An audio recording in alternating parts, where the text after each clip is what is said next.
আম্মা, আম্মা, কখন খাবার দিবে? পেটে খুব ব্যথা করছে, আর ক্ষুধা সহ্য হচ্ছে না। অন্যদের বাচ্চারা তো ডাল রুটি খায়, আমি কি রোজ খালি পেটে ঘুমাবো? রিফাতের কান্না জড়ানো কণ্ঠ সালমার বুকে তীরের মতো ভিঁধল।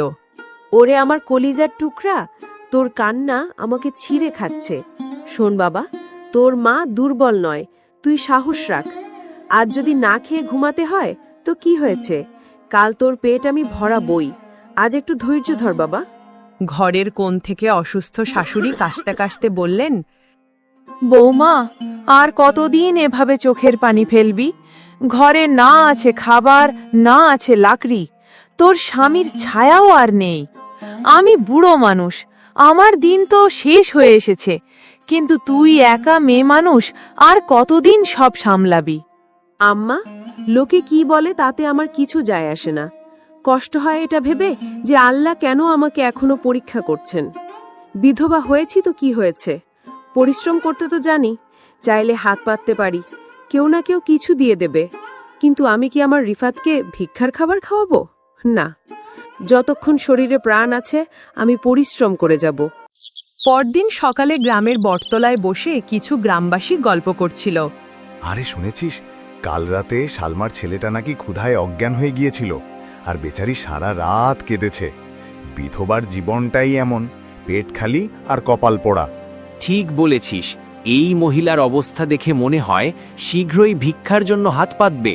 যতই দেমাগ দেখাক, পেটের ক্ষুধা সবাইকে নত করে দেয়। তবে একটা কথা মানতে হবে, এত বিপদেও সে কারো কাছে মাথা নত করেনি। জঙ্গল থেকে কাঠ কাটে, পুকুর থেকে পানি আনে, বাচ্চাদের না খাইয়ে ঘুম পাড়ায়, তবুও ভিক্ষা চায় না। হিম্মত আছে মেয়েটার। ঠিক তখনই সালমা সেখান দিয়ে যাচ্ছিল। সব কথা তার কানে গেল, তার মনটা ভেঙে গেল, কিন্তু সে দাঁড়ালো এবং ভিড়ের দিকে তাকিয়ে বলল, হ্যাঁ, আমি সব শুনেছি। তোমরা বলছো সালমা ক্ষুধায় ভেঙে পড়েছে, সালমা হাত পাতবে। কিন্তু শুনে রাখো, যতক্ষণ আমার নিঃশ্বাস আছে আমি কারো কাছে ভিক্ষা চাইব না। যদি আল্লাহ আমাকে একা করে দিয়ে থাকেন তবে তিনিই আমার সহায় হবেন। তোমরা হাসো, কথা শোনাও, কিন্তু মনে রেখো, যেদিন আমার ঘরে আলো জ্বলবে সেদিন তোমরা জবাব পাবে। ভিড় চুপ হয়ে গেল। কেউ কেউ লজ্জা পেল, আবার কারো মনে হিংসা জাগল।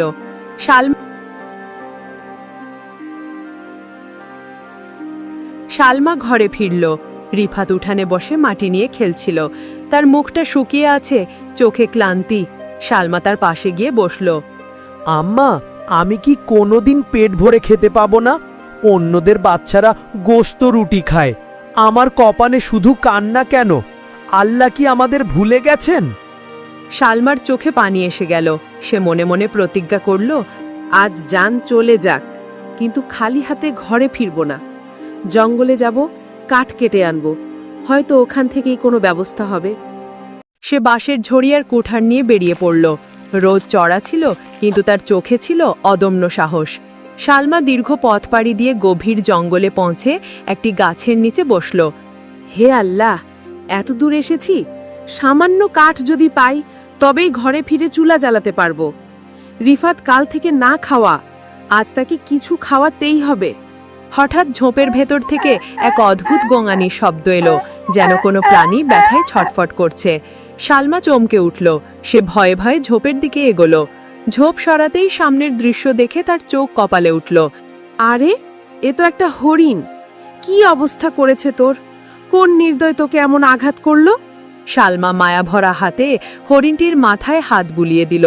তখনই হরিণটি যন্ত্রণায় চোখ খুলে হঠাৎ মানুষের গলায় কথা বলে উঠল। হে নারী, আমাকে ফেলে যেও না, আমি খুব একা, খুব ব্যথা হচ্ছে। সবাই আমাকে তাড়িয়ে দিয়েছে, শিকারী আঘাত করে পালিয়েছে, এখন তুমি আমার একমাত্র ভরসা। সালমা পিছিয়ে গেল। ও আল্লাহ, হরিণ কথা বলছে! আমি কি স্বপ্ন দেখছি?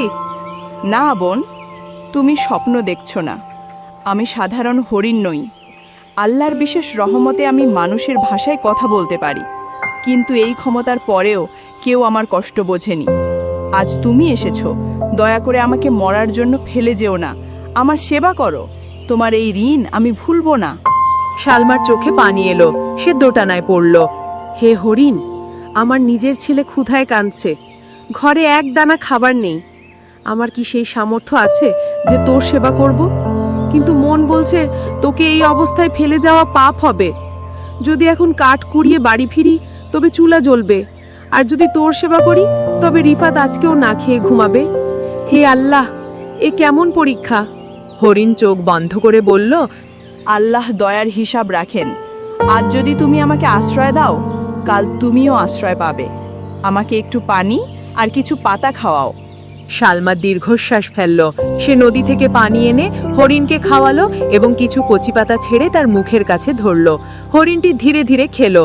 তোকে খেতে দেখে আমার মনটা ভরে গেল। আমার ঘরে খাবার না থাকুক, আমি তোকে না খেয়ে মরতে দেব না। মানুষ হিসেবে নিজের ধর্ম পালন করব। হয়তো এটাই আল্লাহর ইচ্ছা। হরিণের চোখে কৃতজ্ঞতা ফুটে উঠল। সালমা নিজের ওড়না ছিঁড়ে হরিণের পায়ে পট্টি বেঁধে দিল। চল আমার সাথে, যা আছে তাই দিয়ে তোর সেবা করব।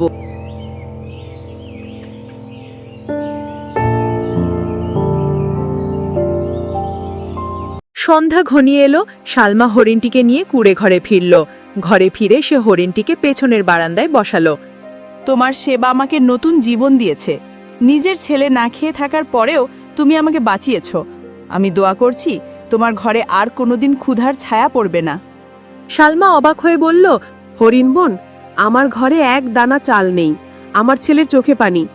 যদি তোর সত্যি কোনো অলৌকিক ক্ষমতা থাকে তবে আমার ছেলের জন্য একটু খাবারের ব্যবস্থা করে দে। হরিণ চোখ বন্ধ করে বলল, সালমা, আজ থেকে তোর ঘরে আর কোনোদিন খাবারের অভাব হবে না।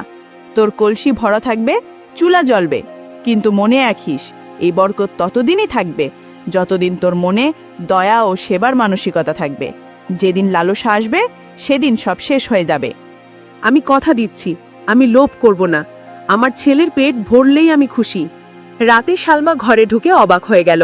ঘরের কোণে চালের বস্তা, চুলায় আগুন জ্বলছে, পাতিলে গরম দুধ আর রুটি। ইয়া আল্লাহ, এ কি অলৌকিক ঘটনা! রিফাত ঘুম থেকে জেগে উঠল। খাবারের গন্ধে তার চোখ চকচক করে উঠল। আম্মা, দেখো কত খাবার! আজ কি পেট ভরে খেতে পাবো? হ্যাঁ বাবা, আজ তো সব ক্ষুধা মিটবে। আল্লাহ আমাদের দোয়া কবুল করেছেন। সেদিন বহুদিন পর সালমার ঘরে পেট ভরে সবাই খেলো। শাশুড়ি তৃপ্তির ঢেকুর তুললেন। সালমা আকাশের দিকে তাকিয়ে আল্লাহর শুকরিয়া আদায় করল। এরপর থেকে সালমার ঘরে রোজ খাবার হতে লাগলো। রিফাতের মুখে হাসি ফুটল। কিন্তু গ্রামের মানুষ এই পরিবর্তন দেখে অবাক হলো।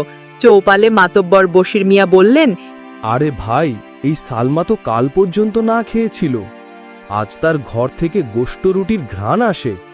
নিশ্চয়ই কোনো রহস্য আছে, সে কিছু লোকাচ্ছে। মাতবর সাহেব, আপনি ঠিকই বলেছেন, আমাদের এটা দেখতে হবে। সেদিন বিকেলে গ্রামবাসীর দল বেঁধে সালমার বাড়ির সামনে জড়ো হলো। রিফাত খেলছিল, সালমা রান্না করছিল। মাতব্বর বশির মিয়া ডাক দিলেন, সালমা, বাইরে আয়। বল, তোর ঘরে এত খাবার কোত্থেকে আসে? তুই কি কোনো জাদু করেছিস নাকি চোরদের সাথে হাত মিলিয়েছিস? সালমা ভয়ে ভয়ে বলল, না মাতব্বর সাহেব, আমি কোনো অন্যায় করিনি।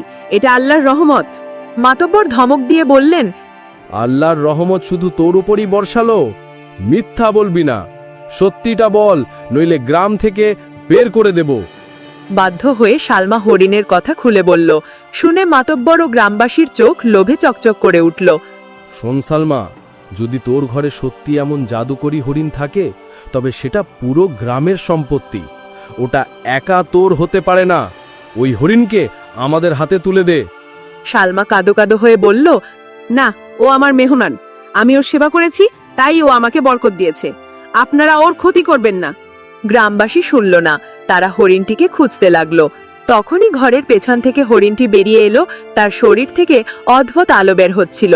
হরিণটি মানুষের গলায় বলল, গ্রামবাসী শোনো, সালমা তার নিজের ছেলের মুখের খাবার কেড়ে আমাকে বাঁচিয়েছিল, তাই আমি তাকে বরকত দিয়েছি। কিন্তু তোমরা লোভী, তোমরা সেবার বদলে ক্ষমতা আর সম্পদ চাও। মনে রেখো, যেখানে লোভ থাকে সেখানে আল্লাহর রহমত থাকে না। মাতব্বর তবুও দমে গেল না। চুপ কর, তুই এখন গ্রামের সম্পত্তি, তোকে আমরা ভাগ করে নেব। হরিণ দীর্ঘশ্বাস ফেলে বলল, মানুষের লোভই তার ধ্বংসের কারণ। আমি এই গ্রাম ছেড়ে যাচ্ছি, আর কোনোদিন এখানে বরকত আসবে না। এই বলে হরিণটি বনের দিকে দৌড় দিল, চোখের পলকে এসে অদৃশ্য হয়ে গেল। শালমা মাটিতে বসে কান্নায় ভেঙে পড়ল। হরিণ বোন, আমাকে মাফ করে দিস। আম্মা, হরিণটা চলে গেল, এখন আমরা খাবো কি? গ্রামবাসী তখন নিজেদের ভুল বুঝতে পারল। মাতব্বর মাথা নিচু করে দাঁড়িয়ে রইলেন। একজন বৃদ্ধ এগিয়ে এসে বললেন, আমরা পাপ করেছি। এক অসহায় মহিলার রিজিক কেড়ে নিতে চেয়েছিলাম। আমাদের লোভের কারণেই আজ এই দশা।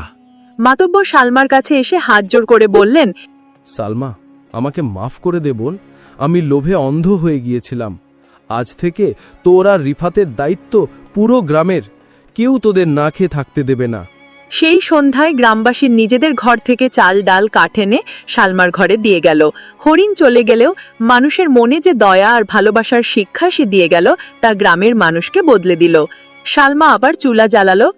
আম্মা, দেখো, আল্লাহ আমাদের আবার সাহায্য করেছেন। শালমা আকাশের দিকে তাকিয়ে বলল, শুকুর আলহামদুলিল্লাহ। সততা আর ধৈর্যের ফল আল্লাহ কখনো বিফলে যেতে দেন না। সেই দিন থেকেই শালমা ও গ্রামবাসীরা সকলে মিলেমিশে সুখে বাস করতে লাগলো। গ্রামে আর কখনো অভাব হলো না, কারণ মানুষের মনে দয়া আর ভালোবাসার কমতি ছিল না।